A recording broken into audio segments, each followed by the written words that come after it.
I was one of the fattest dudes in comedy. John Panette died, Ralphie died, so I slid right the fuck in. We got to get Bert the same fucking procedure. Well, Bert's not. Don't you dare. Don't you dare. No, Bert. You earnestly said, please do not stick up for him. That was like my wife. When she gets into a fight with the Starbucks lady, you do not take her side. Exactly. You do not take, you are on my side. Exactly. Welcome to your mom's house.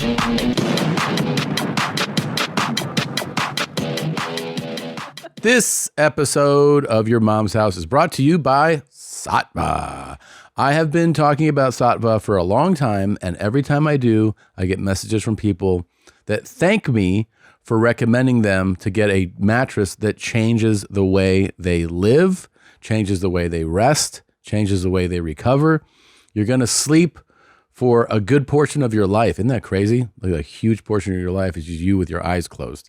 And there's no point in doing it on an uncomfortable mattress. And a lot of people do it for years, like decades. Then they wake up one day and they're like, oh yeah, I can make this a lot better. And you can do it with our friends at Sattva, SAATVA.com/theshit. With that URL, you get $200 off any mattress of your choice. And they have elite level luxury stuff. They have memory foam. They have it all. So go to Sattva, SAATVA.com/theshit and get $200 off any mattress of your choice. Ready in 5, 4, 3, 2. I hated that he put attitude on that countdown. Oh, really? Yeah. Oh my goodness. That's Yeah. news. I didn't know that. I didn't like that he put extra flavor on it. Okay. Extra sauce. You don't like that? Ugh. I liked it just when he does a straight count in. It's just straight. Yeah.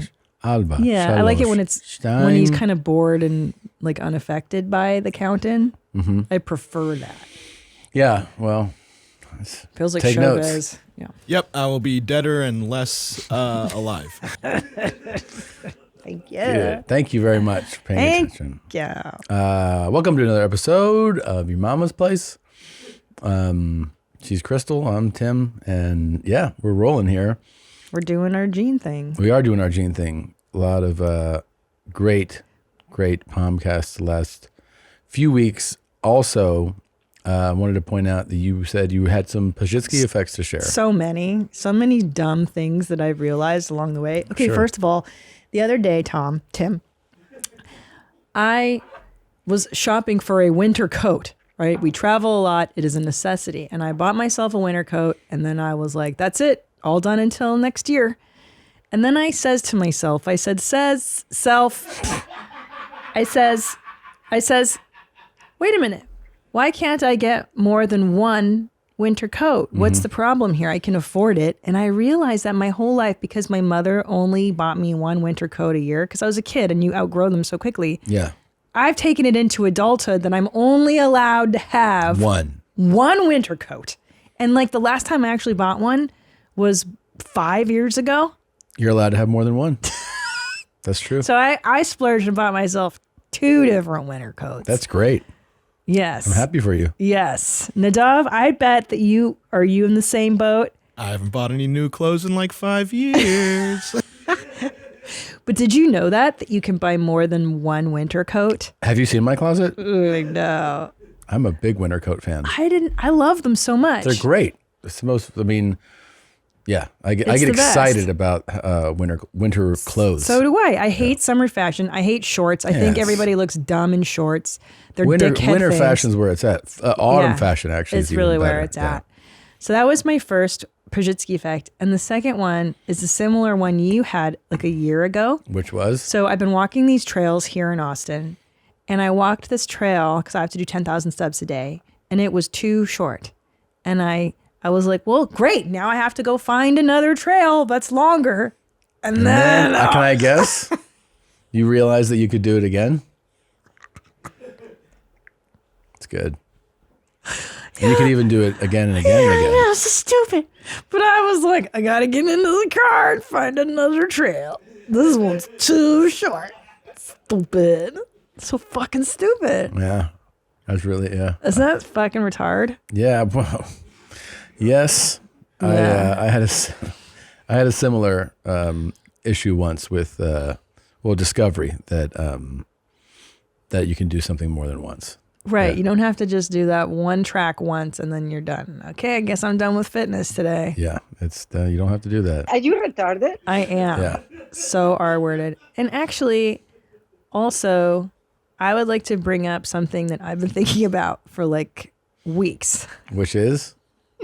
I don't know if you know this about me. I don't think I've ever told you this. Okay. But I don't know if I've told anybody this out loud, that I will lay in bed at night and have full confrontations with people and like plan out when I never have them in real life. But Yeah, I think it's a very common thing. do you do that too? Sure. You plan out like, I'm going to fucking be like, Conversations. no, Yep, dude. Yep. And then I'm going to show the evidence and that. Well, I've been having one with you in my head for the last like weeks, like 3 weeks now. Weeks? Yes. Okay. Now, on a prior episode, you said, I was like, oh, I'm a fan of the Royals. And you go, no, you're not. You're just a fan of a TV show. And let me tell you something, that cut deep. That cut deep. And I've been laying in bed at night and I'm like, he doesn't even know how much I love the monarchy. Like, I'm an Anglophile. I lived in England. I visited Buckingham Palace in the 90s. You're yawning. You're bored out of your fucking mind even listening to me. No, that was an accident. It wasn't because the story was boring. Okay. I've studied Renaissance culture of the monarchy. Like, I love You're them. saying you deserve real credit. Yeah. I feel like you've cheapened and diminished my love of monarchy just to the crown. That's not true, Tom. I'll have you know right now I am listening to an audiobook called The Palace Papers, which is a series of letters written in, amongst the royals. And I have to tell you, I have a discovery too, a Pazsitzky effect. Okay. I thought that because these people were royal, that they were probably highly educated and smarter than me because they all went to Eton College or whatever the fuck, right? But turns out A lot of them. they're just kind of middle of the road dullards for the most part. Sure. Pedophiles. Some of them. There's one that they just discovered is Guy's a pedophile. yeah. Yeah. One of the Mountbattens is a known pedophile. Okay, Diana hated him, and they're just very mediocre at best as people. Do you know that every time my father said pedophile, Yeah. I'd go, "What's a pedophile?" And he'd go, a pedophile. "Guy likes kids." And I go, "That's a pedophile." And he'd go, "Oh yeah, pedophile." Every time, like 400 times, we had that conversation. I know. God. I love when he would get stuck on words. My favorite is I'll never forget Joe Pesci, Joe Pesci, yeah, the actor. the actor. Joe Pesci. Like Joe Pesci. He got really hung up on. He never changed the word, even if you told him. Yeah, I know. He would That's never really be cool. shamed into changing. Yeah, you're not saying that right. Well, whatever. Yeah, because you've corrected my English a few times, and I always make a note. Combative, we learned is not correct. It's combative. We didn't learn it. No, Yeah, we meaning yeah. me. Chewing gum is not how Americans say it. It's gum. A sun visor is not a sun visor, just a visor. I've learned these things from being shamed by you, Yeah, humiliated, I didn't humiliate you. and that's how I know. Let's- Please, I want you to admit that I like the Royal. I really genuinely love the Royals beyond the show. Please, I need you to acknowledge the 90s. I have stuff from the 90s from Buckingham Palace. The Queen's Silver Jubilee. I have a mug. You are a genuine fan. I'll give you that. Thank you. Okay. You can put your subconscious to rest now. You don't have to have that fight anymore. I feel so much better. You son of a bitch. I didn't curse at you, but Yeah. I was going to rattle off my qualifications Sure. I get it. I've done that many times. with people. Yeah. I have those. What's the last one? Do you The remember? last one? No, I don't remember. Where you've really just been like, But I've done it. I'm going to sock it to him. Oh, yeah. I've done it. Believe me, mine get real weird.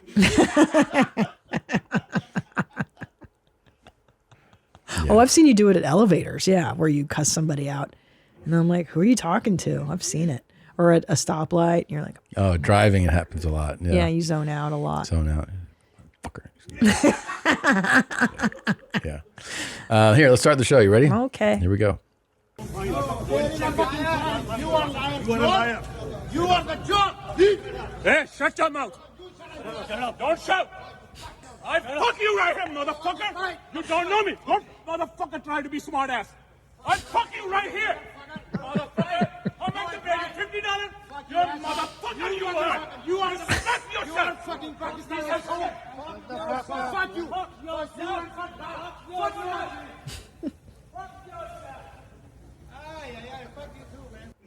This shit is big time! Who is Randy? I love Don't that bring shit, anyone mother dude. to this. Your mom in the fucking stand! Welcome to your mom's house with Tom Segura. And Christina Pazsitzky. Christina Pazsitzky. welcome to your mom's Mom's house. house. It's your mom's house. It's your mom's house. It's your mom's house. It's your mom's house. It's your mom's. It's your mom's house. Come inside. Take a shit in our toilet if you feel like it. Wow, wow. I fuck you right here! That was tight. I love when foreigners curse. I know, because It's we were just the talking best. about missaying things, and Yes. I fuck you right here. So good. It's not how you say it, It's but not. it is pretty great. And if he knows what he's saying, it's even better. Yeah. He's going to fuck the guy right Yeah. there at the airport. Yes. I fuck you right here. Yeah. It reminds me so much of my stepdad. I knew it would. Yeah, I because fuck you right here, motherfucker! that's how he Yeah. sound. That was his accent, exactly Yeah. like that. That's subtle, and then he would say stuff like that too. Yeah, he's. Hey, shut your mouth! Shut your mouth! I fuck your mother right here. That's how you had the act. Really? That was You don't know me! That's exactly the level of his accent. What do you think happened there? Let me see. Because it clearly somebody is the guy that. First of all, I love that the guy who's "I'll fuck you right here" is holding flowers. I think he says He's it. going to see his grandma or something. But the guy that he's with is the one who got insulted. Like you can tell he's like speaking. Standing You know what I up. mean? Okay, let's see. So So she's talking to that guy basically. Hey, shut your mouth! Yeah. See. Don't shout! I fuck you right here, motherfucker! You don't know me! Don't motherfucker try to be smart ass! I fuck you right here! Motherfucker! How much you pay? $50? You're a motherfucker! You are. Respect yourself! You are fucking Pakistani asshole! Fuck you! Fuck yourself! Fuck you! That guy at the end's great. Yeah. Fuck you too, man. Yeah. But I think they're yelling at the guy that's on the. I mean, I have to like pull it up to. He's yelling at the other guy. I think that he's yelling at that guy. Yes. Okay. Yes. And he's kind of shielding him. The guy with the Yes. flowers is kind of shielding that guy, right? It's almost like they're all surrounding him, like he's the guy. he's the top dog or something, And see, that guy just keeps going with his group. This guy stays behind. Like you don't talk to him like that. Yeah. I think he's defending that guy. Yes, I think you're right. But I wonder if it's Yes. like old country beef. You know what I mean? Like if this is back from the homeland or what's going on there. I wish I knew this full story. like either, but the guy fighting with him, does he have an Indian accent as well? Yeah, I think so. Yes. So this is old country beef. Yeah. They know each other from back in the day. And he's like, "You fuck us." That's what my mother used to say. Fuck us. It's not even a word. The best is he also yells, "Don't shout." Yeah. Like the guy yells, and Don't he's like, shout "Don't at me." shout." Don't shout! He shouts, "Don't shout." Yeah. I love Yeah. it. God, I Yeah. love foreigners cursing. Don't motherfucker try to be smart ass! Motherfucker tried to be smart.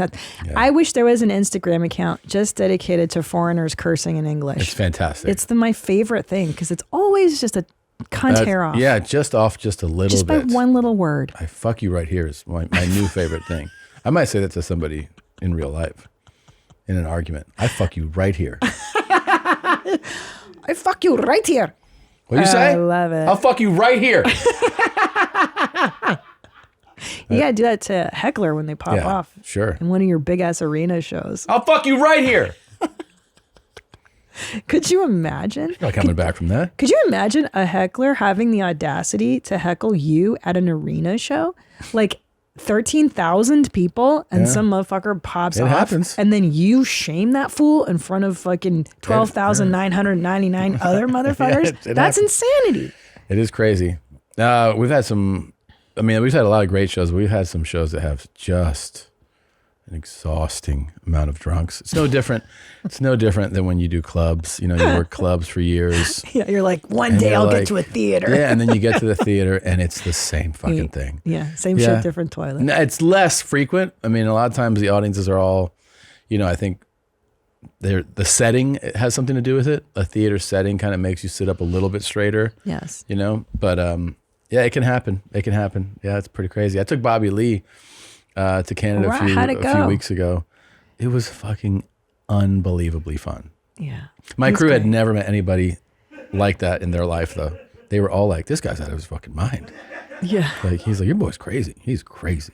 And it's real. I think. Yeah, it's genuine. Everybody asks me, like, is so-and-so real? Are they that way off mic? And it's like, most of the time. One night we get back to the hotel. We get back late. We were staying in Toronto, but we're playing outside of Toronto because I did Toronto a month ago. So now we're playing London and Kitchener, and we get back late. It's probably 1:30, 2 in the morning. I don't know. Yeah, probably around 2 in the morning. So we're all like, let's go to bed. I'll see you tomorrow. We're leaving the next day. Yeah, this was after Kitchener because the next day we did London. And the next day we decided to go to London early. It's a longer drive. So we're like, let's leave at noon and then we'll get there and we'll have a few hours chill so we won't be rushed. When we get on the bus, I'm like, how you doing? He goes, I haven't even slept 1 hour. And I go, what are you talking about? We got back at 2 in the morning. It's noon.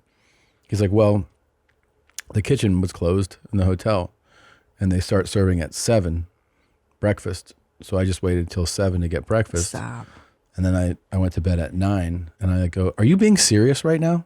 And he was like, yeah, man. Yeah. I can't go to bed hungry. Okay.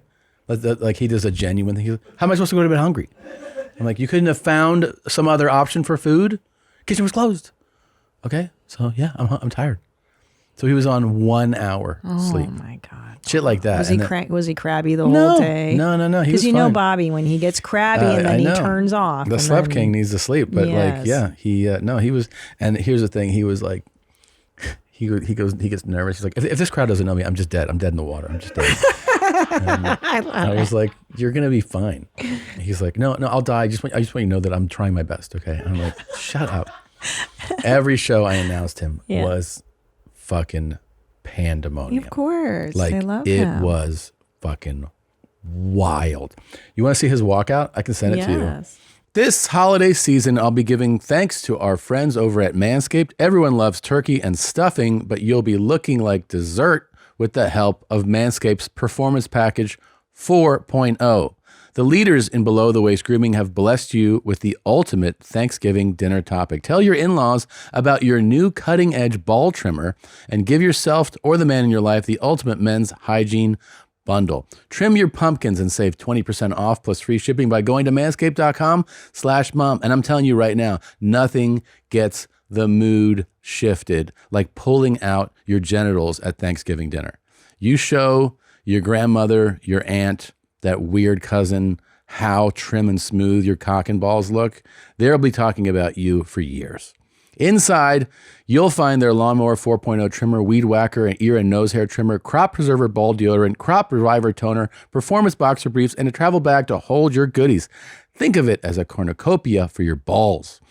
Gifting Manscaped is the ultimate hack to becoming the family favorite. Save 20% off plus free shipping by going to manscaped.com/mom. That's right, 20% off plus free shipping by going to manscaped.com/MOM. Be thankful this holiday season for the best gift of all from Manscaped. Your balls will thank you. The only thing more exciting than a basketball game, betting on a basketball game. Thanks to our sponsor, DraftKings Sportsbook, sports betting has never been more fun. All new customers, if you sign up using promo code MOM and bet $5 on any pregame moneyline wager, you'll receive an additional $200 in free bets if your bet cashes. That's right.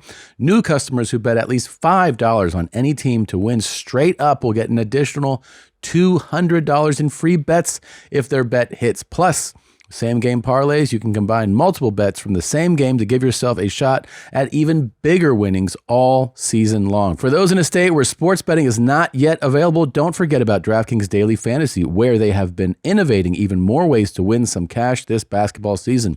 Download the DraftKings Sportsbook app now. New customers use promo code MOM and receive $200 in free bets if their pregame moneyline bet hits after placing a $5 wager. That's promo code MOM only at DraftKings Sportsbook. I brought him on stage. Every show. Like I announced him, back from backstage. But I got one of the good ones. I got a few of the good ones, actually. I had Sean record it. It was fucking wild how crazy they went. And did he register it? Because Yes. how Bobby will. Yeah, he would diminish it a little bit. Right. Because that's just his instinct. Yeah. But then,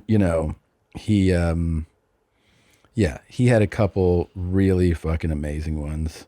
That's good. And it was fun. It was fun to... He's so funny. I really hate that he thinks he doesn't have a good show. It kills me because he's so funny. Yeah. He always crushes at the store. Yeah, he's a murderer. He is a murderer. He's super funny. And he was actually like, just so people know, like super thankful, very appreciative, like a real grown up G. about it. But then he would, weird out like the crew and stuff with all his antics. He's fucking super crazy.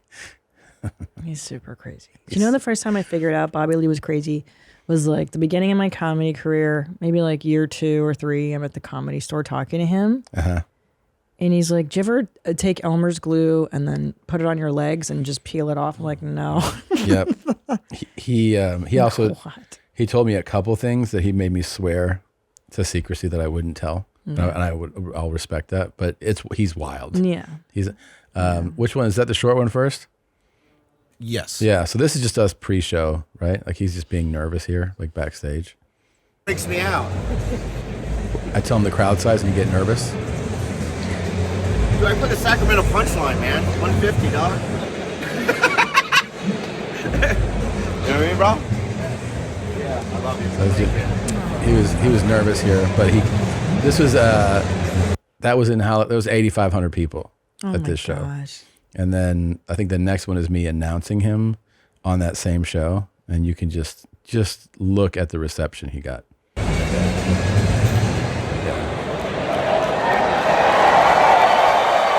I gave him a real good intro.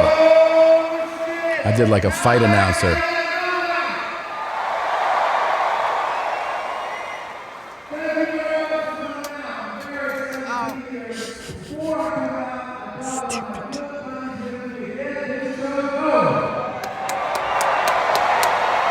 Listen to this.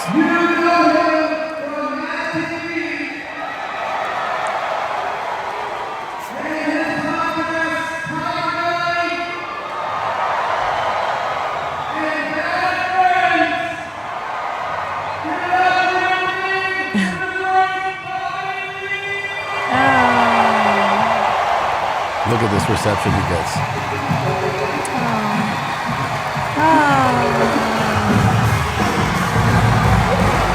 Look at this psycho walking around stage. Elliot is loving it. I mean, they went crazy.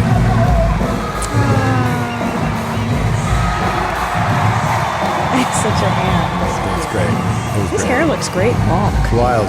Yeah, it looks good. It should stay his look. He murdered. Of course he did. He's a professional comic. Yeah. He is so funny, dude. That hair, he needs to keep this long hair. I like this look. That on lion's him. mane? Tell him Yeah. next time you see him. That's fun. Yeah. It's a good time, man. It's a I'm good glad time. you brought him. I'm glad you Yeah, I had a lot of fun with him. kept your word on that. I remember he didn't believe you back when we were in LA. He believes me now. He believes me now. Yeah. Well, that's for sure. Yeah. So definitely believes I me have now. something really massive to share with you. Oh, okay. He jacked off in 4 strokes. Go ahead.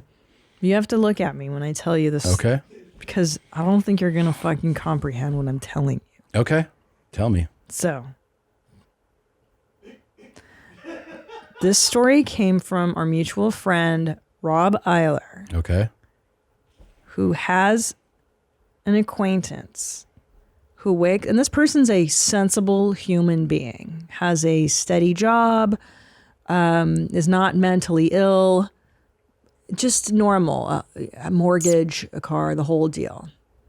This human being wakes up in the morning, eats breakfast, gets ready, goes to the gym, comes home, eats again, and then brushes his teeth for the first time. For the first time. Did you understand? Why does he do all this? Why? Why is that his choice though? Well, that's the thing. This person doesn't think it's a big deal to not brush first thing. But not only not first thing, leaves the house and goes to the gym, eats, comes home, eats whatever, and then brushes first time. It's revolting. And this is a sensible human being. This is a sensible person. This isn't some stray dog. Do you understand? I understand. I mean, I heard it and my mind was totally blown. Yeah, I guess I've now accepted that there's a huge chunk of the population like this now. I didn't know that either. And then, when I talked to Bert and Leanne about it, they were like, yeah, get up, have coffee and fucking eat and then brush later. And I was like, whew. What? I can't believe that somebody would take their morning mouth to their kitchen and not want to clean that up. And they're like, what if things taste different? You're like, I don't know, rinse your mouth out with some water. Well, just for the record, I wake up, I brush my teeth of course, first. That's sane. That's what normal people do. First. Then I drink coffee, and then I brush my teeth again. Yeah. After the coffee, so I don't ruin everybody's day around me. It's normal stuff. And then I'll take a shit, exercise, eat, and then brush again because I don't want breakfast mouth. Do you understand? All of that is normal. I think that's normal. Yeah. I think it's really gross that people don't wake up and try to cleanse their mouth. I think it's such a natural instinct. It's literally like taking a shit and then being like, well, I'll clean it up later. I got other things to do. It's like, it 100% I guess you could, and they're like, yeah, I mean, first of all, it's just going to cake onto the inside of my ass cheeks and I can just clean that up later. All right, go ahead, man. But to also go to the gym with a foul morning mouth. Well, when I get back, I'm going to sweat there. So might as well wipe my sweaty ass when I get home, I just can't, and this person's attractive. Like, I can't imagine, do you know what I mean? Like, they're a good-looking fella. Yeah. Like, could you imagine meeting, like, there's a lot of people that have met him that they remember him for another reason. Right, that's what I'm saying. So you're at the gym, and you're like, oh, there's that handsome fella. Let me talk to them. Sure. And then that. Yeah. I mean, he's lost opportunities for sure with that. Has to have. For sure. Do you know more people? I'm sure now they're going to come out of the woodwork. Well, they already did. That's what I'm saying is that when we first discussed that about when they brush, we got so many people weighing in on Two Bears. I think it was there, and then and then we just basically it was eye opening. I didn't know that people wait. It seems like such an immediate instinct because you wake up and your mouth, you feel it, taste. It's disgusting. Yeah, you're like I've slept with my mouth open or closed or whatever, and now it needs a refreshing kind of. Yeah. So I didn't know that people wait. But, some of them wait. I am appalled that anybody leaves their house, does a thing, comes back, and then thinks that's acceptable. And then there's, what I've learned doing this show? There's all kinds of different people out there. Yeah. Everyone's the same. Everyone has a different strokes. I mean, look, here's a different person. I'm not your average male. Hobbies and interests and goals, part 11. 11. Now, I have an interest in sex. I like sex. What? I enjoy sex, and I intend to have lots of it when I end up in a relationship again. Whether I'm married or not. Yeah. Wow. And I'm good at it. So good at it that I was once in my younger days offered to go work for porn industry. Wow. First of all, that is fucking awesome. Yeah. And made up, but awesome that happened. I didn't realize what a stud this guy is. I mean, he'll tell you himself. Kind of didn't work out for me. Didn't like it, so I turned it down. Oh, wow. But okay, I'm good. Yes. I know I'm good. I believe you, security. He is. And I know I'm good because every woman I've ever slept with has always said to me, I won't do this, I won't do that, I won't do that. But as soon as I have sex with them, that goes out the window. Whoa. Wow. This dude is fucking rad. What's his handle? I got to reach out. Then they're like, tie me up, paint me, put chocolate syrup on me, eat ice cream off me, dominate me, discipline me. I don't care. I'll fuck my sister. I want threesomes, orgies. I want to swap partners. Oh, wow. I want you to gangbang me with your friends. I ain't kidding you. No. When women have sex with me, Yeah. they lose their inhibition. They forget about right and wrong when what they think is appropriate in society, and they lose their minds.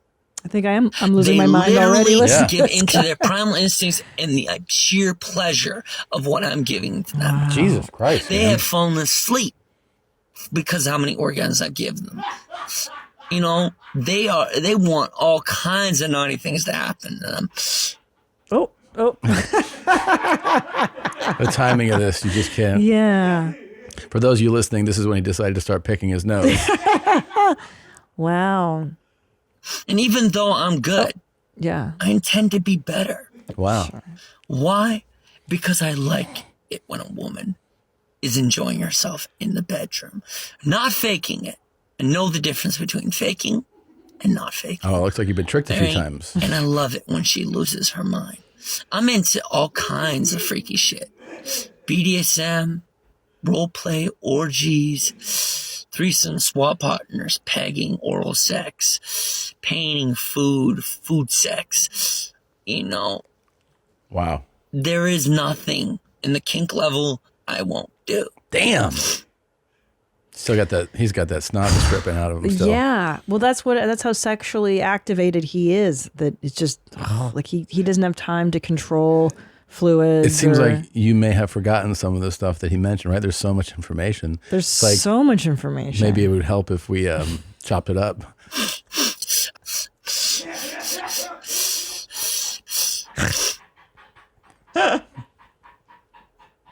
That's so silly. Yeah. He's got the sniffles.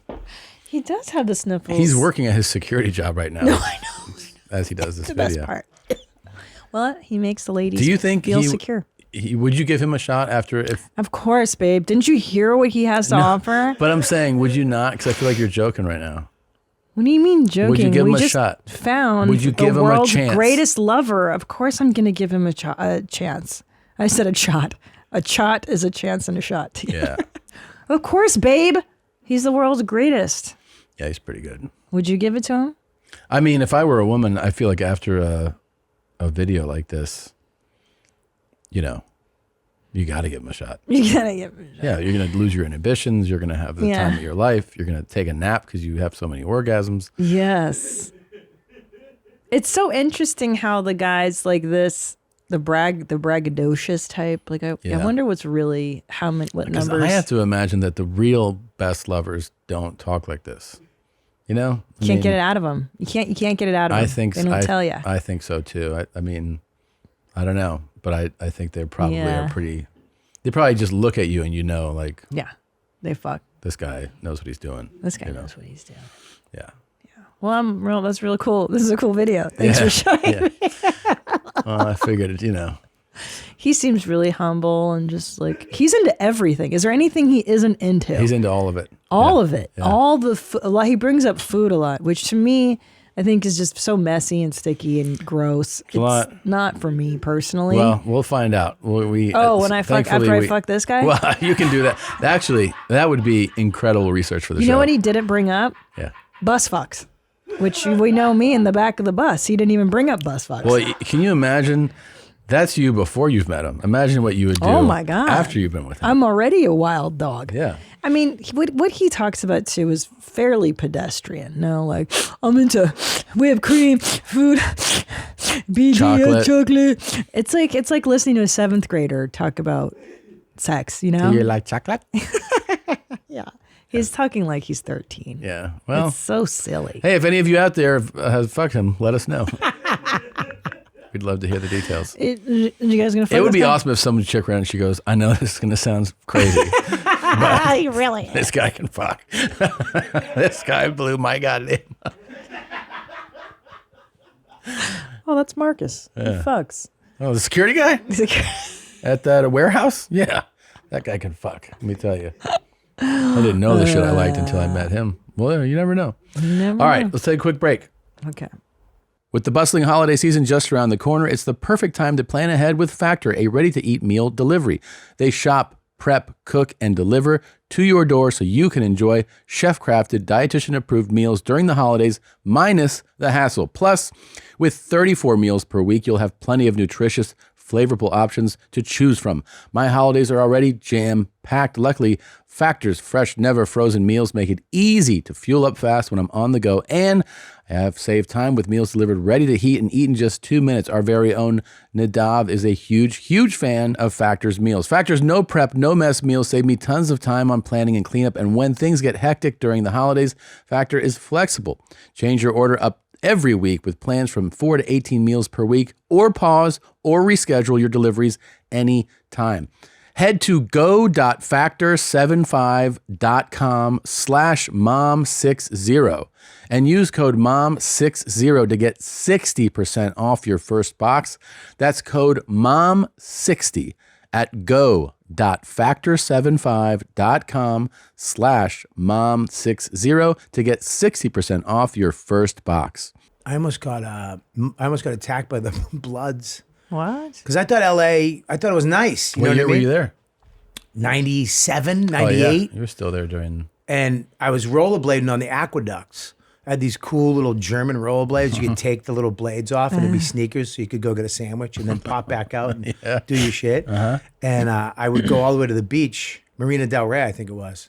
And one day I was coming back and there was this little kid, just a little kid. And he saw me and he pulled a red bandana up like a bandit and then ran down under the highway where you have to go, where the aqueduct goes. So as I'm coming down the hill, it was just 14 little bandits with all red. Fuck. And I was like, oh, fuck me. But I was just like, boom. And I just went right through them. And oh my God. They were looking at me like, what the fuck is, like, what is this? Yeah. This guy has tattoos. He's bald. It's like this tub of He's on shit just rolled rollerblades. blast with confidence. Yeah.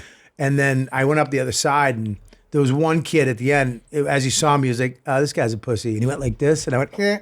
Yeah. And then it was just fast as I could, went up the hill and just scooted home. What Good got for you through you. that, I think, is that you started with confidence. You know? If you had been like, what's going on, guys? Yeah. It changes. No, as soon as Yeah. I did the don't sit on me, like sit on me, you're on a bus and you don't want that seat taken. Yeah, yeah. You I stare at just them. did this. Yeah. I put a mean mug on and I Sure. went right through them. Meanwhile, I was playing, I think it was REO Speedwagon on my headphones. It was Super masculine. like, Super I heard it from a powerful. friend who. I just remember that going in my ear, and then these Yeah. kids were coming down. It was like some weird movie. But that's the New Yorker in you that instinctively knew how Oh, that's to the Boston. avoid. Oh, that's the Boston. Okay. Yeah, that's the Boston from when I was. Just when I was because Yeah. when I was a kid, Boston. I mean, Boston was. It was rough. Boston right? had white slums. Like, people don't think of Boston, but Boston was white slums. Like, Charlestown and Southie, and even where I grew up, Medford. It was bad. Like Somerville, which is now like Brooklyn. When I was a kid, I remember I got beat up when I was 13 by 4 men, like men, like fathers. Like you could tell they had sons. When you were 14? 13. It was our fault. We went into the Somerville projects at like 12 at night to get weed, me and my friend Frankie. And we just stumbled in and we were like, hey, you got weed? And he was like, you heard the kid go, yeah. Oh, yeah, come on, over here, kid. And we followed him. We bought this weed. And he was like, you want to smoke it with us? And we were like, no, we're going to smoke it later. Yeah. Maybe, we're going to wait. And he was like, okay. And we went up to the top of this pyramid. There was a playground at the top of the pyramid. And we just, let's smoke up here in the middle of the projects at 12 something at night. Shit. So we're smoking. All of a sudden, these 4 guys come up with this kid that sold it to us. And he was just like, you going to smoke it with us now? And Frankie was like, no. I'm like, yeah, let's just be friends. Sure. And they beat the shit out of us so bad. They just kicked me. My nose was all bloody. Jesus. Frankie was bleeding internally. And I felt bad because they were like, leave me alone. He's not bleeding. Keep kicking him. So they were kicking him, but his liver was, his kidney was dying. And, but I was like, hey guys, I was like, you know, as long as they're being friends with me, I was like, you know, what's up? And they started, it's weird too, because it was almost this weird thing because they started talking to you. So where are you from? Oh, and I'm my like, God. oh, I'm from, South Medford. Oh yeah, you know Johnny? Yeah, he's a good guy. He is a good guy. You gotta tell him I said hi. All right, I'll tell him you said hi. So like Frankie's getting the shit kicked out of him. Holy shit. But we're having this weird conversation. And it's grown men. And then he hit me right in the gut, punched me in the gut, knocked the wind out of me, and I fell to the ground, and then they just left. And then me and Frankie, like I remember we were walking out, we had to climb a fence, and I was so proud. I was like, Frankie, it was like a pony boy moment. I was like, I didn't cry, Frank. And he was like, good for you, kid. Yeah. You know what I mean? Yeah. It was just crazy shit. Fuck, man. Yeah. Wait, we didn't even get in, but let's do this. Did we correctly. start? Yeah, we just started. Yeah, because your story was actually so good, they just started rolling. We weren't going to, but you told too good of a story.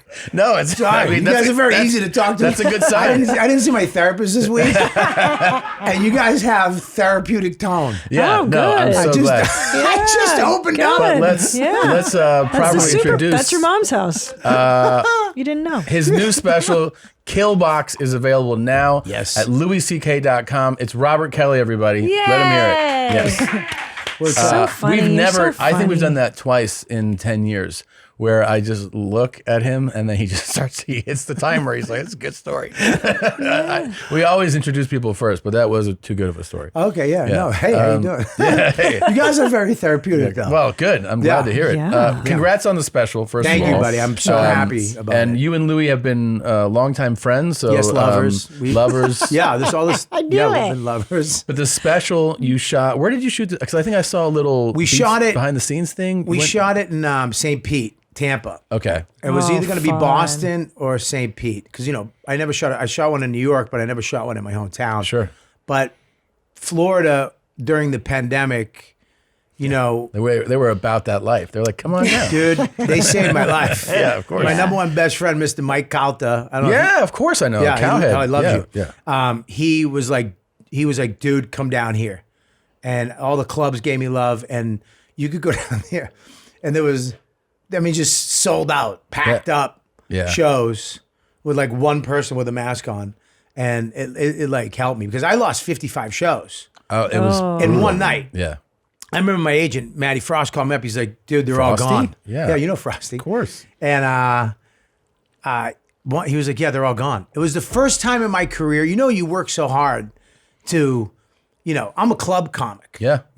I've done theater tours. I've done all that stuff. Yeah. But, I make my bones at these clubs. Of course. And it was the first time I had the Creeps with Kids tour that I started. That's an amazing title. It was me, Ron Bennington. It was, I love Ron Bennington. He is not only one of the greatest, coolest cats in the business, he's also a hammer on stage. So funny. So Rich Voss, a legend. Yes. And Jim Florentine. So the whole concept was we all have kids, we're all creeps, but we're great dads. Yeah. We're so great parents, great. right? Yeah.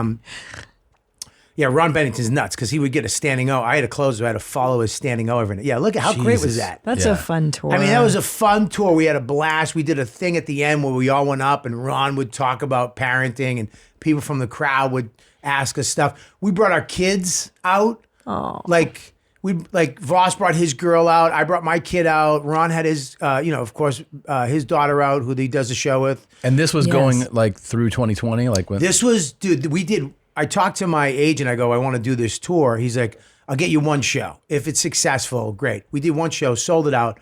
Then he got us like 16 shows at theaters. It was like taking off. It was beautiful. Plus hanging with those guys. Yeah, it's the most fun. Being on the road by yourself is probably the most depressing thing in the world. And when you go walk in and there's no heavy lifting, you just go in, do 20 minutes. Yeah. It's great. And we did it and it was great. And then the stupid, God hates me. And he released the pandemic on everybody, and he doesn't want to make me in this life. I don't get to go all the way. Yeah, maybe the next life. But so then Florida was your saving grace. Yeah, as soon as that happened, Florida saved. So we went there and we did it. And Louie is the best because, whatever the reason, I don't know the reason. I'd like to come up, but whatever, the Netflix, all those people, no, we're good. Yeah. And even my last special, everybody said no.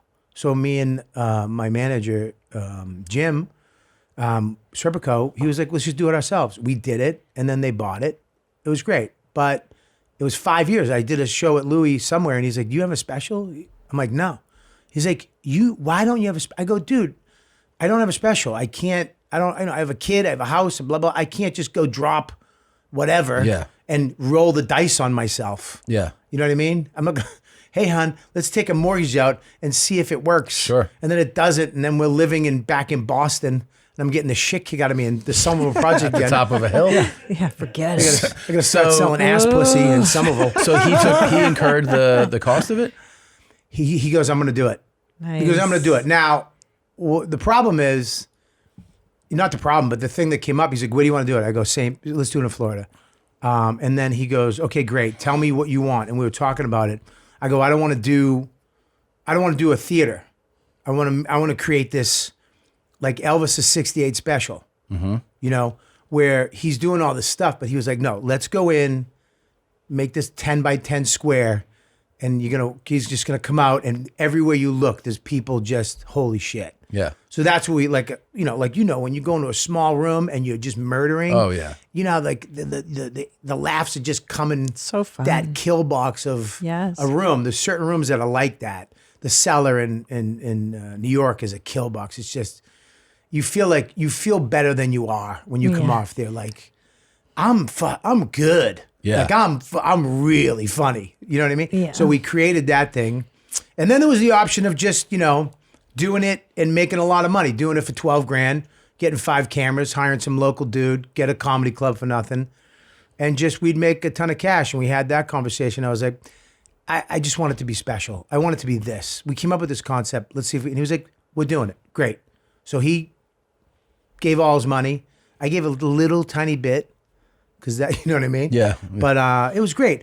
But it's weird. We sold it out in 5 minutes, 2 shows. Wow. Which, I don't know, you ever get shocked at like when you put something, you're like, people really like me? Yeah. Yeah. Of course. That's, I think, every comedian's inner dialogue. If you don't have that, I think you're a mental patient. I think so too. Right? God. Yeah. Or if you really enjoy listening to yourself, Oh my then you're God. like, this person's crazy. Yeah. Or Like, this guy's editing your fucking special. nuts. There's nothing worse than like taking the notes and editing your special. Like, oh my God, like watching yourself. I watched hate 5 it. minutes of it, and I called Walk him out up, of the room. and I go, I gotta can't. barf. Yeah. Yeah, dude, this is this is bad. I almost apologized. I was like, we should call this off. Like, but he put it together, and the Coastal Creatives is crazy. It's just an open space down there that lets you create whatever you want. Oh, that's cool. And they came in and they helped us do it, and they were unbelievable. So we did this thing. We get the whole night. It's sold out. We're ready to go. I walk out on stage. 20 minutes in, I'm like, I'm doing it. Like, you're in your head. I'm like, Yeah. dude, I'm doing it. Like, you get that little thing where you kind of tell a joke and you take a sip and you know what I mean? Yeah. You're like, oh, this is happening. Yeah. And then I hear, help her. I'm like, oh no. and then I, help her, please. I'm like, what? I look, there's this lady. And her husband's like, please help her, Bobby. And I'm like, what? I tell dick jokes. Like, so I go, here's my water. Give him my water. And they shut the whole show down. Oh no. And lights come up, chairs on the stage. This poor lady, I'm like, oh my God, my heart Is she having a seizure? I don't know. I'm like, I'm asking questions. Is she a diabetic? He's like, no, I don't know. And like, he's panicking because his wife, and then I step off stage. I'm just looking at the stage from a distance, and I see all the fans and the lights are up and chairs on the stage. I went from just killing it to just my eye hurted. I like started to hurt because I got an instant eye headache from the stress. Yeah. I'm like, it's over. Right. You know, the first show of a taping when you're doing 2 is the one you're supposed to get. You get it, and Yeah. then you go, yeah. And then you chill. Go have fun, Bob. Yeah. Go ahead. Yeah. That's done. And then I see they're dragging this woman past Louie. No. And Louie's like, looks at her. As soon as she's like an inch past him, he goes, we're good. True comedian. We're good. Yeah. We're good. As soon as she's like out, like she's not our problem anymore. Yeah. We're good, man. Yeah. And I'm like, I got an eye headache. Like, Yeah. I don't know how to reboot this. So you're gonna go up, you comic, you're like, yeah, I guess I'm really killing whatever you say. Yeah. I start, I don't want to trash her, but she did just ruin my special because her blood sugar, whatever. Take your pill, have some water, walk. Yeah. Do something, lady. Do something. Don't sit front row if you're not healthy. God. But anyways, she lived. Her husband sent me a thing on DM. Oh, that's good. She lived. She did live. But I'm up there. I don't know if a woman just died and they replaced the people with new people. Oh, my So God. my head's just like, I'm shot. So I'm you're a comp, Yeah. your muscle Yeah. memory. Fuck, let's go. We do it. I walk off. I'm in my head. Yeah. And clear the dressing room. My eyes hurting. Louie comes back. Louie energy. Hey man, we got it. I think we got it. And I'm like, dude, I don't think we did. Blah, blah, blah. And he's like, nah, man, you were killing for 45 minutes or so. I'm like, it's an hour special, like in my head. Yeah. He wound up going, listen, man, Martin Luther King once said, and he gave me some speech, and that didn't work. And then he said, let me tell you something. John F. Kennedy, went to John F. Kennedy, wow. JFK. That didn't work. I swear to God, I'm still holding my head. Then he held up a Tom Brady inspirational video. That fucking worked. That worked? TB.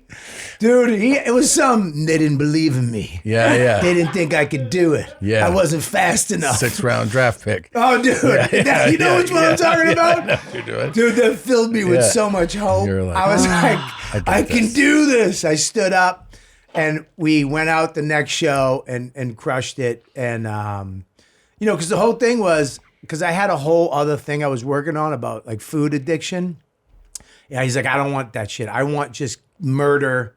I want you to just kill, like you're in a club for an hour. And that we got it. We did it. The next show I got it. That's awesome. And thank God. Well, congratulations. Yes. It is always awesome to like have one, like that feeling when you got it and it went well and it's, it's out. It's like, it's a great accomplishment. It really is. People put them out a lot, but it doesn't diminish like how awesome it is to have a new special that you're proud. It sounds like, you're proud of it. Like you should be. I am. And now everyone has to watch it to see what it was like for you, to see if you're rattled or, you know what I mean? Yeah, I Like, would love to get that footage because we have the footage. There's my a couple God. things that happened. Like when I first walked out, they were like, Robert Kelly. Mike Calta introduced me, his band, his Tampa band. It's a bunch of chubby dudes. Yeah. With shirts with sayings and True Religion jeans, with, big white seams going down. They're the best. Yeah. I love them. Just, wow, you ladies and gentlemen, give it up for Robert Kelly. And then the camera comes down and this drunk blonde walks by. At that moment, she went to the bathroom. She wanted to go back to her seat. She went, sorry. And I was like, I want to murder her.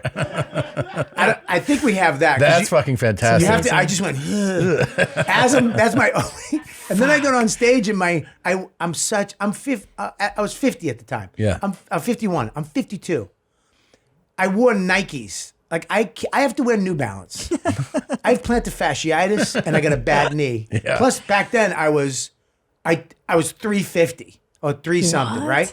So as soon as I get on stage, like a Nike's like a flat, like a high heel. It's a man's high heel. This little thin shoe with flat. It's just my knee gives out. It pops out. So when I go on stage, there's like all this stuff. And then this lady dies. It was crazy. That means it's a great special. The special though. is available at Louis C.K. LouisCK.com. Sorry. Louis, yes, Louis C.K. It's called Killbox. You got to get it. Go get it right now. Every time I've taped something, the first one during halfway through my hour, somebody kept flushing the toilets over and over. Like someone was taking a shit and couldn't get the shit down, and then was like, whoosh, whoosh, and I'm like, you gotta be fucking. That was in Seattle. That was in right? Seattle. Yeah. The second time I was about 8 months pregnant, shooting in Vegas. Oh, that one's crazy. And then the stage door almost fell on me. You were But it right. did fall. It fell, and it was right next to me, and I'm pregnant. That was crazy. And then what happened on the last one? Oh, I did it in New York City at the Gramercy, and the warm-up show the night before, I was like, man, I sold this shit out in like 5 minutes. Same thing. Oh my God, this is going to be hot. Nobody came. Why? COVID, whatever, what have you. And I was So panicked. it was sold tickets, but like I'd sold out the fraction show. of They it. were just but supporting you Yeah, I guess. monetarily? They But I bought was it so like- far in advance. Oh, okay. Yeah, I was like months and months, and I don't know. So I was like, no one's going to show up to the taping the next day. What the fuck? So we were scrambling, In and your then they head, did. yeah. But Oh, good. that's good. I think that's good because it keeps you grounded. It keeps you present in a way. Because imagine if you didn't have like bullshit. Yeah, I would have done way better. I would have had a way better special. No, I'm kidding. I know, but the bullshit is good. And they wouldn't I have feel added like so that- much. When I did my But it when I did my keeps me, first like- special in Minneapolis, we go out afterwards. You know, we do the 2 shows, and they're like, "You have a special," and I'm sitting with like the producer and my manager at the time, and we're all sitting around. And they're like, "You want to know something crazy we didn't tell you?" And I go, "Yeah." They're like, "We couldn't give away tickets for you for people to see this." And I was like, Really? That is such a shitty I thing go, to say. Thanks for telling me. They're yeah. like, "We were trying to find people to fill the seats with." Who is this? And I was like, cool. I was like, but there were people there. They're like, I know, but it took a lot of work. And I was like, I'm glad you waited till afterwards. I am glad you have that instinct. Could you imagine being married to that guy? You want me to tell you something? Yeah, this chick was going to suck my dick. But I said, no, put it away. I don't want that to happen because I love you so much. You're my love. But is that, do they train agents and managers to be shitty like that? I feel like they train them because then I you'll, think like, you'll some of sell them- out a big venue and they'll be like, but you know who really They sold always do this? that. That happens to this So-and-so. day. And you're like, fuck you. I fucking just did an arena. Yeah. And literally they were Yeah. like, do you know who did 3 of these arenas? I'm yeah. like, I can imagine. Yeah. I can imagine. It's With only 2 other guys, you fuckhead. Yeah. Why are you telling me this? God. I had Matt, Matt, Yeah. he's, I've been with the same agent my whole career. Unheard of. I love this guy. Just for laughs, first time I did it, I got a gala. I don't know what a gala is. But Yeah. He goes, you got to wear a suit. I'm like, dude, I don't even own a suit. I don't, like, Yeah. You got to wear a suit, dude. You got to look good. So I went and spent all my money that I made at Just for Laughs on a custom suit from that mall. I mean, not a good suit, just that mall. So I went in, they fit, but I was chubby at the time too. So it wasn't like a good fit, but they did the best they could in a couple of days. And I remember, was it Kevin Hart was on it when he was, whatever. And they were telling me, don't swear, you can't say this, can't say that. Kevin Hart went on, baby shit, fuck it, suck it, baby, my baby shit on me, I shit on my baby and I shit. Yeah. And I'm like, what about that? And they're like, he's cute when he does it. I'm like, I was like, he is. Yeah. I mean, he was very cute when he was saying it. Sure. So I got to be clean. I'm in a suit. Oh, God. I have this one bit where it's about you need New York City hallways. They have those railroad hallways where the hallway's long. Yeah. And I had one, and you can't fight with your girl when you have that hallway because by the time you get to the end, you've made up. Yeah. So it's like, fuck you, I hate you, dude. And I walk. Yeah. And like, you're an asshole. You started it. Well, I didn't know. All right, I love you too. But but I gotta walk. So I'm doing the bit, and it's just bombing as I'm walking. So I walk all the way back to the back of the stage, and I gotta walk in silence back to the front. It almost hurt my ears. Yes. 3,000 people just going. Oh, God. And I walk back to the front, and I grab the mic. I'm like, hey, right? So I walk off. Matty Frost goes, you look good.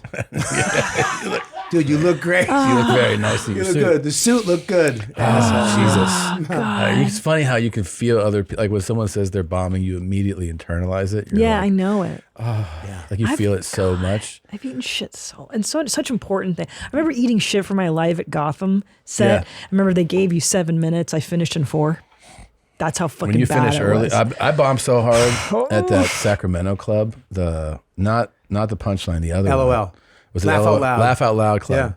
That they have a feature. They had actually had a digital clock. There was like 12, like a counter, stopwatch, and it counts up. And they wanted you to do 25, which is not like most of the clubs are like do 20. I was bombing so hard, like it was. I mean, I was pouring sweat, silence. Everything was like, God. People were like, oh man. And I just got off at 22 and I was like, well, I mean, it was so hard to get there. And the first thing she said, she goes, I thought you were supposed to be funny. And I was like, whew. And then she goes, it's 25. You don't have 3 more minutes of that shit? And I was like, oh, fuck. I was like, yeah, I'll do it later. And I go back on the second show and I bomb even fucking harder. It was the back to back. I'd never had back to back bombs. And I actually went to the hotel that night and I had never been, I've probably been doing stand up like 5 years, I think. Who'd you call? No, maybe less. 3. I think I talked to you that night. I remember But this. I also was like writing down and I was like, the first time I was like, man, maybe I'm actually not good at this. Right. hadn't had that thought really yet. I was like, maybe I'm not good at this. And then I was opening for Bert and the next day was Saturday. And again, the show, everything was packed, right? They just had, and I was about to go on. He goes, "Can I just give you one piece of advice?" And I go, "Sure." He goes, "Open with a different joke." Right. Because the two that I'd eaten shit with, I opened with the same joke. Yeah. That wasn't like a solid joke. I was just like trying it, and it was like it was not tasteful. Yeah. And so people were like, and I go, "All right," and I opened with a different joke and had like great sets. That's weird. Yeah, I had great sets. Yeah. And then, in keeping with the cunt that she was, I got off stage and I just walked up to her. She's like right there. And I go, and she was like, "How'd it go?" And I'm like, "You fucking know how it went." What a Like, bitch. I killed. And she was like, "Oh, good. Maybe you made up for last night." And I was like, "You fucking piece of shit." And she gave me our $500 check that bounced. And then she sent a second one that bounced. And then she finally sent a third check that Isn't that cleared. weird though? What Is a that one fucking joke asshole. made them not like you for 25 minutes? It was wild. Like and psychologically. And I think I was, the truth is, in retrospect, first of all, it wasn't a great bit. I wasn't sophisticated enough or like experienced enough to handle that type of joke. I remember that it was 2005. So yeah, it was about Katrina. Katrina had just hit, and I was doing a joke about the fact that there was reports that people were like, I think like raping corpses or something, like having sex, like having sex with corpses. I tried to control you. I don't know what type of That's human what I it was. They said people were fucking like corpses or something, or raping people even though there were corpses floating by. I remember this. That's what it was. And I was trying to be like role play with the bit, so I'd set it up and then I'd be like, there's a dead body. I feel like fucking right now, like It's that. pretty funny, dude. But that's not an opener. It's not an opener. It's varsity level. That's a ease them into some other shit, and then I'm gonna fuck a floating corpse. I wanted to be like I think I was like, I can open with this. I Yeah. can get away with it. Because then I would go into my stuff that worked, and it just that was the mind fuck of it. Is that I was going into like this stuff I've done at like all the improvs this year, and it worked. And I'm like, it's bombing. It is bombing. Different, yeah. It was totally different. It's a different, on the road is a different crowd than the Comedy Cellar. They'll get stuff. Then you go out on the road at a Funny Bone or wherever. Yeah. And they're like, yeah, what is that? Dude? What is that? Yeah, Oh, we yeah. we live in a cul-de-sac. Yeah. Yeah, I don't know what you're talking about. So yeah, I bombed on TV. My first, I did. Was it remember Carson Daly? Yeah, sure. Yes. Carson Daly, good guy, terrible show. Yeah. He would do. He had no warm up for comics. He'd always have some, alternative band that the kids came, like the Zip Titties. Yeah. Nobody heard about them, but all the Zip Titty fans came to see them. Yeah. And then he would do a long form interview with an actor because those are exciting Yeah. and fascinating. You know what I mean? Yeah, of Sam course. Rockwell. What else do you think of an hour and a half in, right? Yeah. And he had me on. God, I'm getting diarrhea. Just like I fucking feel this coming. I bomb so bad because they just bring you out after a long form interview. I go out and hey, what's going on? They don't care about me, and I'm out there. And I usually I did this thing. You're at the club with the mic. And Yeah. I have this thing that I do With the for cord? timing or Yeah. whatever. I have a cordless mic. Hate it. I start going. Shit. I start going like this. So I'm creating my little blanket. I'm just going like this. So the whole set, you can see my hand do this. And I come off after a bomb. Maddie's there. He goes, "What the fuck was this?" Yeah. So I'm like, okay, whatever. I'm at the Comedy Cellar. They're airing it that night. Oh, I'm God. like, it's on, Oh, fuck your mom. but there's no sound. So I'm fine. They Okay. you can't hear. There's too many people. Okay, And they good. but some bitch put the closed caption on. And I'm standing next to Steve Byrne, and all of a sudden, the first joke, the fucking twat wrote light laughter. Steve goes, "You bombed, huh?" And I was like, fuck. Even the chick The closed caption. Like, this guy stinks. He wrote light laughter through the whole thing. You just suck. I bombed. I did it again. Bombed again. Oh my! And I did this again. No. Yeah, you did. I did this. What do you mean you did it again? He did the show again. I did the show again. And I thought I was going to come back and redeem myself. Dude, no way. Bombed again. Started doing this again. It was nuts. That's why I did the Tonight Show. I said I need a corded mic. And they were like, what? We haven't, guy come out, I haven't done this in 16 years. I go, dude, because I don't want to. I'm just like you. Yeah. I have a every venue. It's in the rider cord. Yep. I don't give a shit. They're like, are you sure? Sometimes you get there and the cordless is out. I'm like, what's that? And they're like, oh, were you serious? I'm like, yeah, dude. I don't fuck with those cordless mics. They always malfunction. They malfunction every fucking time. There's something about having that little. Yeah. I'm tethered to this. Like I'm part of it. Yeah. And I can go over here. I can go over there. And I gotta manipulate it. It gives me timing. It makes me feel safe. Yeah. I have that wireless mic. I don't like it. Yeah, I feel like I'm hosting something like an auction or some Yeah. wedding or something. It feels like a formal event. It's too big too. Like holding it, it's like just a big. It's a dildo. Yeah, I like a dick. smaller dildo too. feeling. Yeah. Oh my God, one time I was on a Tribble run and I was featuring, and my headliner would crush. Did you ever do a Tribble run? What is that? That's David a West Coast Tribble. thing. Oh, it's a West Coast thing. yeah. You get in your car every day and you drive 10 hours or 8 hours. It's slang for like a shit run. It's a dog shit run, but it's Yeah. usually like your first few gigs, Not like hell clubs or gigs. like in bars and hotels. Yeah, You're doing biker bars in like former Klan towns in Medford, Oregon, and just Former? I mean, literally, Medford is a former Klan town, Really? and I remember I was talking to the cook in the back, and he's like, "Yeah, the Klan used to run this." Anyway, I thought I was being clever, and I was like, "What do you guys like to do for fun besides drag minorities behind your trucks?" Boom, bottle at my head. Really? And then I just ate shit. I didn't know what to do. That's not even the worst of it. So then later on that run, did I mention my headliner was killing every night? She was just crushing, which is even worse. Just like singing, dirty little ditties, dirty songs, and these bar crowds would just, man, she'd get like standing ovations. And here I am. I'm all like trying to be clever and stuff. And we're in this biker bar, a legit biker bar in Idaho somewhere. And I'm trying to do my clever shit. Yeah. Like fucking try to do like philosophy jokes and like I'm like such a fucking douchebag, and I just eat it so hard, like so. And then you go I remember being in the alleyway calling my stepsister and being like, I think I gotta quit. Like I think this is the worst day of my life, and just like cry, like just drinking and crying. Well, that's the thing is like as soon as we it's bomb, the worst feeling. You got to call another comic and you have to announce it before it's announced. Yeah.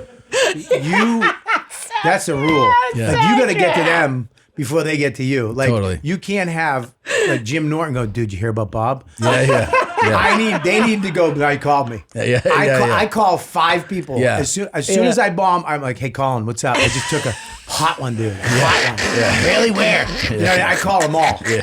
It's a rule. You have to announce it. Yeah, because the shame kind of goes away to a degree if you've been honest about it. If you've been honest about it, it's bombing is a painful but a necessity. Because you need it, because then there's nothing, to go out in front of your fans and they're all there to see you is the most creative you'll ever be. Yeah. Yes. It's when the chains are off you. Yeah. When you go to a club and, they gave away 50 tickets to some whoever, you're still kind of there's still that fear of they don't give a shit about me, which I love. That's why I love clubs, because you have to, take them and go, now I'm going to make you like me. You're going to laugh. Yeah. Even though you don't give a shit about me, you're going to laugh. But there's nothing better than when you show up and it's just your fan. You can slow down. There's something happens. Yeah. Where you slow down. Being able to go slow is the best. Yeah. Yeah. Yes. I go fast because it's just like a comic Boston thing. Yeah. I just like to grab them by the throat and hold them until I'm done. But I used to go faster. But I had to, as I aged, I'm like, I can't sweat. Yeah. I can't be physical every show. Yeah, I can't be going, wow, running. I can't do that anymore. I had to slow down.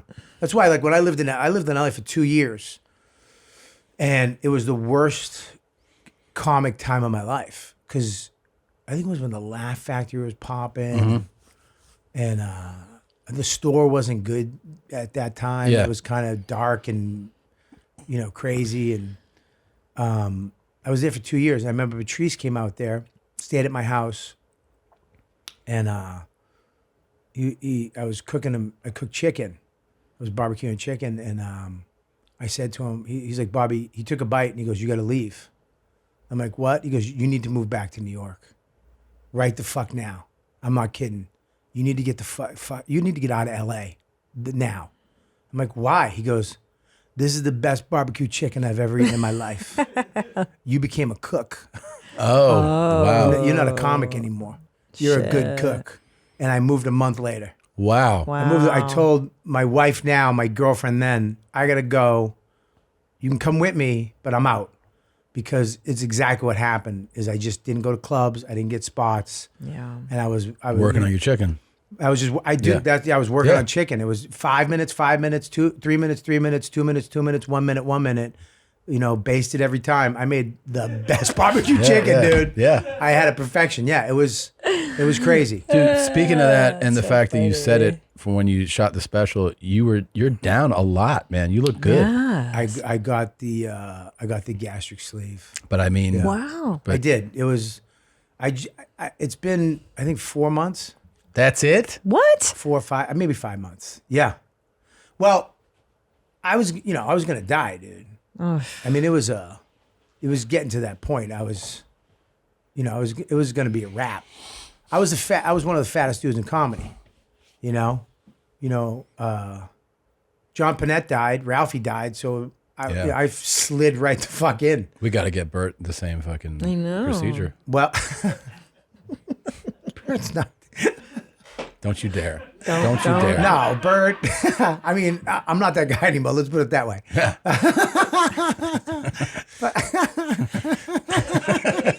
You earnestly said, "Please do not stick up for him." That was like my wife. When she gets into a fight with the Starbucks lady, you do not take her side. Exactly. You do not. You are on my side. Exactly. Yes. It was weird. It was. I couldn't do it. Weight is I've been a addict my whole life, and food. And you've been up and down. Because here's my recollection. Do you know when I met you? No. You probably don't remember. No. It was. Do you remember your weights each year? I remember I was. Do you remember like your good weight years? Oh yeah. Was 2011 a good weight year? It was. I think it was coming off. I was in one going to my 6 fat. Okay. Yeah. Because 2011 when I was going to my 6 fat. I met you in 2011 in Las Vegas at the Las Vegas Comedy Festival. Yeah, I was good. I know. That was my fourth skinny. I got shredded. I mean, that's when I was. I remember. Yeah, dude. I remember because when I got into comedy, I was sexy. They said, and then when I moved to LA, I got fat. They said, Bobby, Patrice said, Bobby went there. There you go. That was New York when I first went to New York. There's many variations of me.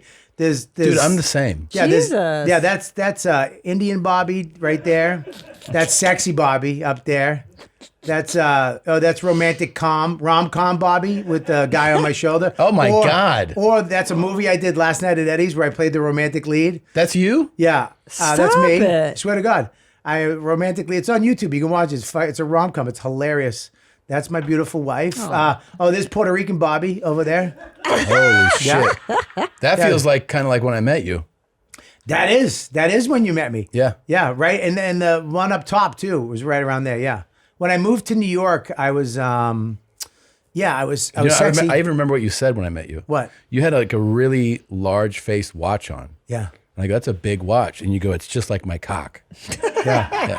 And I was like, yeah, I was lying. Yeah. I did not have a big face cock. I remember that. It burned into my memory. That was a fucking lie. But 100%. I'm sorry. I should have went the other way. It would have been not like my cock, but yeah. It was that was weird. Yeah, I got into shape because I got fat. Because Patrice said I went to LA a sexy Italian. I came back a fat Mexican, and it was true. I gained a lot of weight but then I got in shape again. Really worked hard, and then 2013 I had my kid, and when I had the kid, dude, it's just I don't know what it was, man. It was It's my first addiction. You know, I've been sober for 37 years off of drugs and alcohol. Yeah. You know, all the other underlying causes and stuff like that I got rid of. Food is so seductive, though. Food is the one thing that you can do where people care, but they don't. They just don't care. You know, they do. Hey, man, but that's all you're gonna get. Yeah. If you're on heroin, they'll do an intervention at a Holiday Inn Express with everybody and write letters and I love, you know. When you're fat, it's like that's on you. You can do something about that. You know what I mean? Supposedly, but it's not. It's hard for me. And this one was the hardest because I was older. I just couldn't. I would lose 30 and gain it. I just couldn't do it. Yeah. I couldn't get it. I all that inspirational stuff I'd watch, and I just get bigger, and I was getting bigger, and I couldn't do it. And then I have a friend of mine, Arpan, who's at my cigar club. Remember the cigar club up in Westchester, and he wound up being a doctor, a gastro doctor who does these surgeries. And I was like, you know, this is if I do this, because you think it's quitting, you think it's the easy way. It's really not. It's actually just as I hard. don't think it's quitting at all. Not you guys, but other people. That's what you think in your head, right? I'm a man. I gotta go and pick something up and just do it. Just, you know, you watch inspirational thing. Get out of bed. Wake up at 4. Yeah. Wake up at 3:30. Get after it. Yeah. Get at, and it's like, okay, I believe in that absolutely, but it doesn't work on me. You know. Like Ari said, well, you want me to shame you into? I was like, that doesn't work. You know? No. If you do that, I'm going to punch you in your face. Yeah. You know, he's like, okay. You know, but I was like, I went to rehab 37 years ago. To get away from the people, places, and things, to take myself out. I can't go to rehab for this, but my stomach can. Yeah. I can. I put a governor on, so it's going to take me out of the mix. I can't eat a lot. I can't do that stuff. So I'm in like rehab. Plus you've been active too. Well, you have to be. Yeah. That's the one thing. People think you get this. You have to move the night you get this. You have to start walking that night. That night you have to go out of bed and start walking. The next day you walk again. By the end of the week, I was walking around the block. It was all walking because I'm like the fountain of youth. Everybody you listen to, the fountain of youth is movement, exercise. Everybody says that. Yeah. People live to 100 because they were in their garden. They had a walk. They didn't have a car. You know what I mean? I was like, I don't have to go and do all this I can just go walk. That's all I did. True. Walk. And then I started lifting weights because I didn't, I don't want the tits of my grandmother.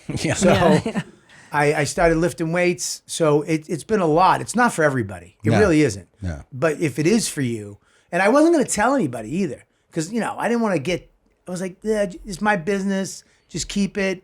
But I felt like I'm lying as a comedian. If I want to talk about it. I want to probably do jokes about it. I want, Yeah. And I felt like if I don't talk about it, and there's a ton of people that have, I can't tell you, comics, fans that have, dude, I'm thinking of doing it, or I did it. There's so many people that did it. It's like being gay. Like I came out of the closet. Yeah. Like I walked up to you, dude, I got surgery. You're like, okay, I didn't even ask. Yeah. He's like, I'm gay. I'm gay. Yeah. You know what I mean? That's the next and then thing. you're surprised by how supportive everybody is. Yeah, it's the same thing, man. It's it's like coming out of the closet as a chubby, and people are like, dude, thank you so much. Like so many guys and so many girls have already contacted me about, dude, I'm thinking of doing it, and that's why I'm glad I did it. And I get to talk about it on stage. I just didn't want to lie about it. That's the best part is that your fans know, people know, and then it's just like an easy transition into bringing it up on stage, and you'll feel comfortable. It'll be good. That's true. I hate when people like lie about stuff, especially when women or actresses lie about having work done on their faces. Like what's the shame now? Yeah. Who fucking cares? Is anybody? Nobody gives a shit. I mean, just no one really cares. I mean, we're gonna listen. We're gonna make fun of you. Yeah. Yeah. I'm gonna get made fun of. I've already been made fun of. Yeah. Okay. So what? Exactly. You're gonna get made fun of, but in reality, good for you. Right. You know what I mean? Exactly. I mean, granted, there is a difference between, getting an eyebrow lift and I was going to die and lose a foot. There's a little difference. You know what I mean? Sure. Yeah. But it was my kid too. I have a 9-year-old. It's like me and him, like he has a family. He has a mom and a dad.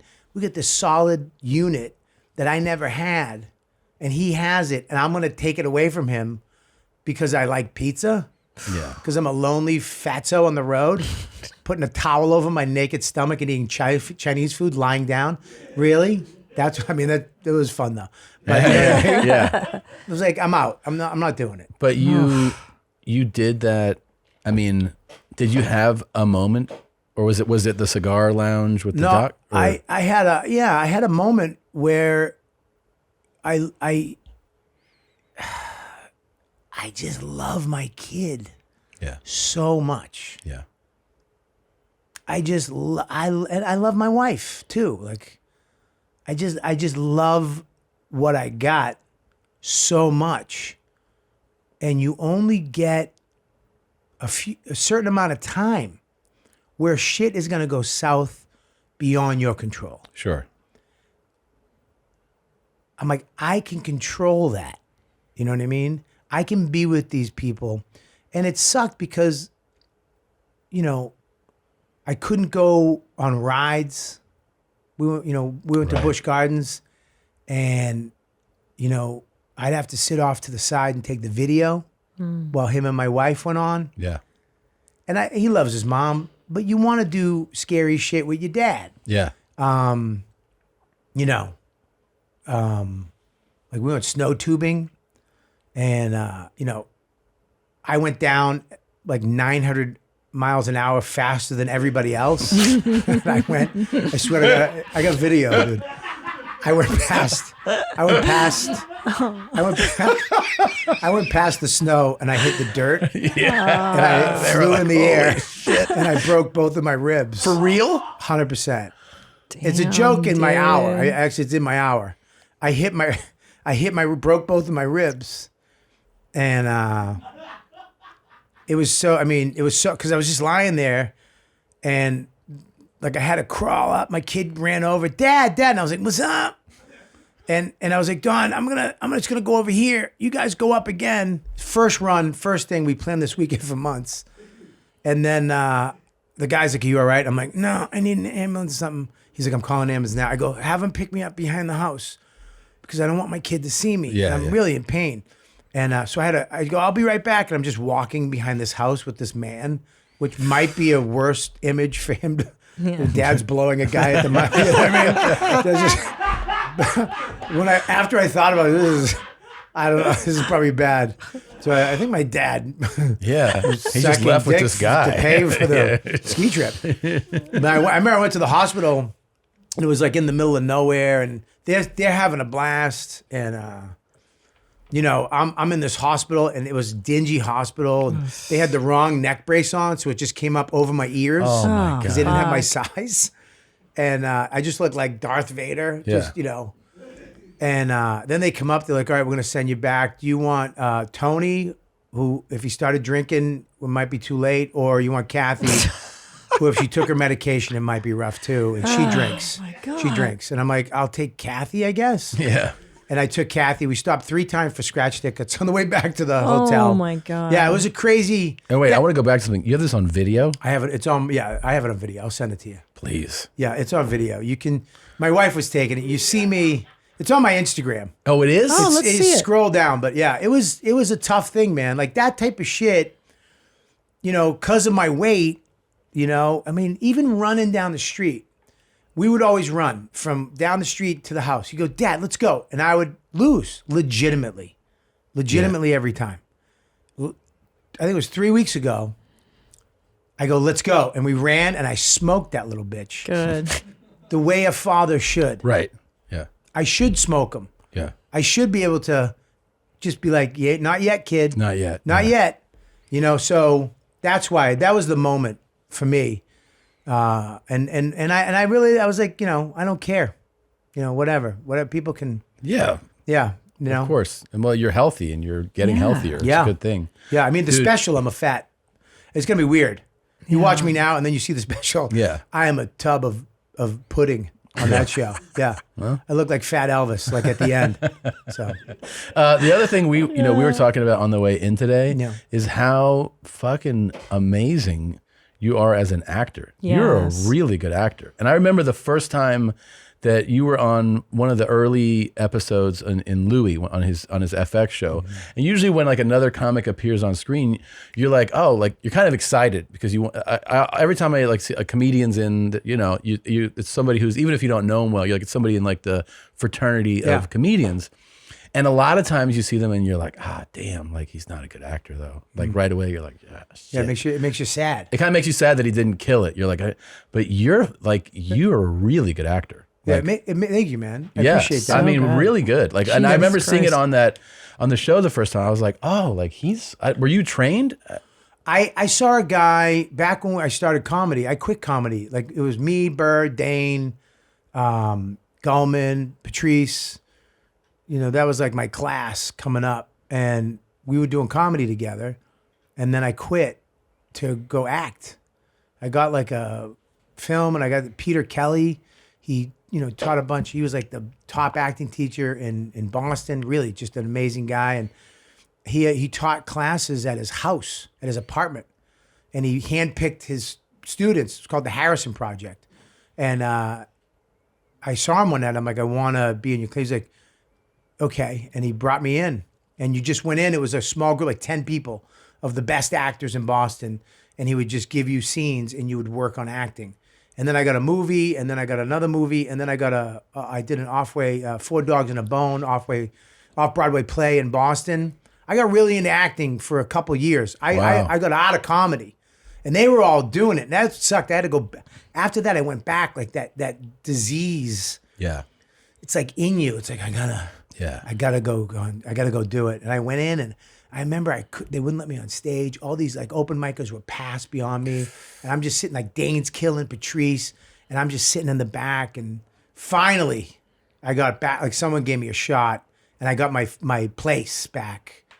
And I did acting back then. I love acting. There's something different about it. Yeah, I mean, it comes through that you really put something into it. I mean, and also you know what it is like, the thing about watching, I think when you watch actors, especially if you know them from stand-up, is that you ask yourself right away, like, do I believe them? You know, do I believe what they're doing right now? Because a lot of times you see something and you go like, oh, I'm not part. It's just like it's something internally goes, I don't buy this. Yeah, I think it's from, believe it or not, it's from being in juvie hall and foster homes. Yeah, I think instinctually, to survive back in the day, I had to become other people. You know what I mean? And you had to be that person. Mm-hmm. You know, when you had to pretend to be happy. You had to, you know, really instinctually, you know, not be scared. You had, you know, all this crazy stuff as a kid. So when they were like, you know, when you go in, you get, I can do that. It was instinctually already taught myself to survive back in the day. And, you know, I kind of carried it over. Plus Peter and Louie's another one, man, who he sees in you what you can do and then gives you that. Right. Right? Yeah, because I saw you also in that movie, with the Joe List movie. Oh, yeah. The 4th of July. Yeah, and you were great in that. You're great in that. Yeah. He's like, again, he'll come up to me, I want you to do this. And he'll let me do my thing. Like, sure. Like I know how I'm going to walk across the street. He gives you this little thing, bang, bang, bang. And then you'll get, okay, I got it. You know, and lets you do your thing. And, you know, that's why I love working with him. He knows what you're good at, and he allows you to get there. Yeah, and he'll help you get there too. Yeah, we still bring up Bang Bang. Bang Bang. We're gonna do Bang Bang. I'm such a fat bastard. I actually did one that day. You did? Yeah, because we did. I was going to ask you, did you? For people that don't know, your life? It's an episode of Louie where you're playing his brother, I believe. I'm his brother. I'm his brother, and you're like, let's go have Chinese or something, and then Indian and diner. Diner, and you're like, yeah, it's a Bang Bang. You know, or Italian. Yeah. You have a meal, and then you have another meal. It's when you're gonna get into shape. Yeah, fat people know it's a bad. You have a full meal, and then you go right and directly have another full meal. Yeah. And the day we were on set, I go, you know, this is gonna become a thing. Like you're gonna murder a lot of fat dudes with this. Yeah, you know what I mean? Like a lot of fat dudes gonna die. You know, he's like, yeah, I know, it's gonna become a thing. Yeah. And we did it. That's so funny. We went to it. He shot that Indian scene. It's a live restaurant. There's people eating, and he goes, just give me everything. And I don't know how, whatever angles, French, I don't know, fantastic, weird stuff that only Louie knows because he's a genius. Yeah. They shot the cameras on him and me with it. We were eating. Like we were legit. We were eating. There was one point where I had sauce, this hot sauce, and I just took the bread and I used it as a napkin. And I just ate the bread. And then there was a point where Lou goes, all right, we cut, because he was done. Then we broke for lunch, right? Oh, shit. So I'm like, all right, I'm in, right? And then we went to the other place, and I was eating so much on these takes that the dude, the props guy came and goes, dude, I got one more cutlet left, slow down. I was like, okay. Because you're not supposed to eat the food. Right. Never. You want to spit it out? I was like, no, this is great. I've never spit out food in a food scene. We found the tubing thing. Oh, yeah, okay. So yeah, okay. there he is with the circle. So just a little background story. Yeah. Do you ever see that amusement park documentary, Adventure Park, where people were dying? Yes, yeah. Is that in Jersey? It's in Jersey. Yeah, I think I remember this. Okay, yeah. They made a park with physically yes. human were dying. They was just getting killed. Yes. That's this place, but in the winter. Okay. Got you. But I mean, it's not that place anymore. But this is that exact So obviously place. the circle is you. Now it rained the night before, so this is not snow. Shit. This is ice. Oh shit. Okay. And there's another level up top. Like, see that rubber mat that they drag you up to the top? My wife and kid went down before me. Now it's my turn to go down. I'm in my head going, this is ice. This is going to be bad. I don't fit in the tube because I'm so big. I don't fit. I'm just lying on the tube. So there's no, I'm not in it. I can't. I started spinning violently. Like physics just took over. Sure. Immediately. And I had no control. So this is my wife taking the, Okay. I believe that's my kid right there. This is my wife taking the video. So there's me. Go. I'm just passing everybody. Yeah. And then I hit these mats, these doormats, and then I hit some boom. Oh. Now see the guy, the fat dude next to me, he took the balloon away from me. Oh, he did. Oh, shit. Because he just barely got there before you. He just barely got there. Look, watch this. I hit the dirt. Yep, my tube was like, Ooh, I'm out. dude. There's my ribs right on that solid angle. I just smashed it. Yeah, it was bad. it's like on a. Yeah, there's my right rib on right the there. edge there. No tube. Fuck. Boom. Broke both my ribs. By the way, what rib injuries? People always say, there's nothing you can do, right? They're just like, No, there's nothing. You just have rest. you have to take it. You just take it. And this place was like, you didn't break your rib. And then I went and got them checked again. It was so broken. This place. I didn't even think the X-ray machine works. But here's a stupid idea. Do they I think straighten? they use a stud finder to see if I was. Yeah. Do they straighten the rib out? No, they can't. don't do So anything. then what do? You You- literally just have a broken rib now? I know they give you, a chest bra. Yeah. But my tits were so big, I look like the king's daughter, like the fat, So I put it on my tits. I just like cleavage. Like a fat-titted woman. I just with from the medieval. Yeah, the medieval. Fucking- I was just terrible. So I had it on. My wife was like, "You can't wear You're that." the king's least desirable Yeah, daughter. yeah. You can marry my daughter. Hello. It was. Oh my god. It was made my tits too Take big. your girdle So I had off. to take it off. You had a girdle. It was a Yeah. chest girdle, or something Oh like my that. god, Yeah. that's so good. It was terrible, man. That's it was so good. It was terrible. That's horrible. That was bad. Jesus Christ. Oh, I was going to ask you, was it your apartment? Because Louie was in here, where you had an apartment where the light was on the timer. Oh, that was an episode. One of the last scenes we shot, where I finally got him to come to my house, which is But I thought that story was based on Yeah. you in real life, or no, that was based on his brother in real life. no, he has no brother. Oh, The reason why he wrote who's- the part for me because he always wanted a brother. Oh. And he wrote it was a little part, but it was so good. He liked it that he kept writing me. I was one of the only regulars, if there were any, because if you went to the website, Louie's show, it was just him as a cast. There was no other regular, but he kept writing me back in because he liked our thing together. And that was when he went to my apartment. I was like, come up. And he was like, I'm good. And I'm like, it's very much like our real life too. Come over. I'm all right. Yeah. I'll just see you. But no, he that was in the thing where I had it on a timer. It was so funny because we had this scene and we ran it. I don't know, when you act, you got it. Yeah. You're like, oh, you're just in it. And we were in it. We were in it. Like the scene was going like, wow. Like you just felt it. And we were having this moment. And then the sound guy goes, I got to cut. I ran out of battery. Right in the middle of the scene. It sucked. But Louis was like, are you fucking kidding me? And I was like, we had it. He goes, that was great.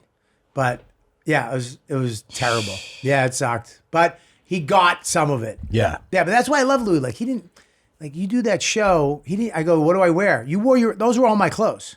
You didn't have, there's no wardrobe. There was no makeup. Like one day I had a zit on my face. It looked like a tumor. He's like, yeah, leave it. People have zits. I mean, he didn't give a shit. I showed up one time. They had me in kabuki makeup. And then they broke for lunch. And there's no trailers on Louis. So I'm on the streets of New York on a walkaway lunch. I was starving, so I went to an English restaurant. I got an English breakfast, like just beans, sausage, blood sausage. And I'm sitting there in kabuki makeup.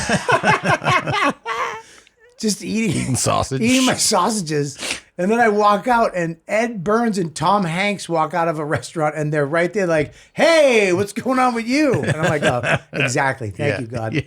Yeah. I'm on set. You can't tell? Oh, my God. Yeah. All right. Well, like if you have not yet seen Killbox, if we have not yet encouraged you, you need to go to louisck.com and see Robert Kelly's new special, Killbox, available right now. Thank you for coming, dude. Thank you so much. Yeah. Dude, you guys are So very fast. therapeutic. Good. Aw. Dude, this this was fast. Oh, yeah. Yes. This is, we did over an hour. That was great, man. Good. You guys Come are back great. again then. Yeah. I'll fly. You guys are the best. Oh, dude, this was a blast. It was so nice having you. Will you guys be my parents? Yeah. Oh, love it. You're the type of guest that we dream about, honestly, Yeah. where we can just like bring something up and you tell good stories and you're engaging and like, And no, honest, this is fun, truthful. man. You guys are the best. Thank you for having me you're on. the Yeah, you guys are best. great, man. No, we're super thrilled. And seriously, congratulations on the special. Yes, Thanks, man. congrats. Appreciate it. Appreciate it. All right, we'll see you next time. Thanks, guys. Bye, Jeans. Touching my camera through the fence. Touching my camera through the fence, you faggot. Touching my camera through the fence. Touching my camera through the fence, you faggot. Donald Peterson didn't follow Proto. This is America. What's up there, Chomo? Donald Peterson didn't follow Proto. This is America. What's up there, Chomo? You guys are messing with a celebrity smoker. Brother and motherfuckers. Head smoker. What's your name, anyways? You know who you're talking to? Mr. Peterson, you got it, bitch. Wish I could have fucked you under the tree instead of on the curb last night. You just lost your life. Light your brain on fire. Okay? Ta-ta there, retard. Donald Peterson didn't follow Proto. This is America. What's up there, Chomo? Donald Peterson didn't follow Proto. This is America. What's up there, Chomo? You know what protocol is? Yeah, I take cops' badges all the time doing it. You know who you're talking to? A retired double agent there, you fucking retard. Well, you know what? You're fired, bud. You just lost your life, okay, as far as your job goes.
Ta-ta there, retard.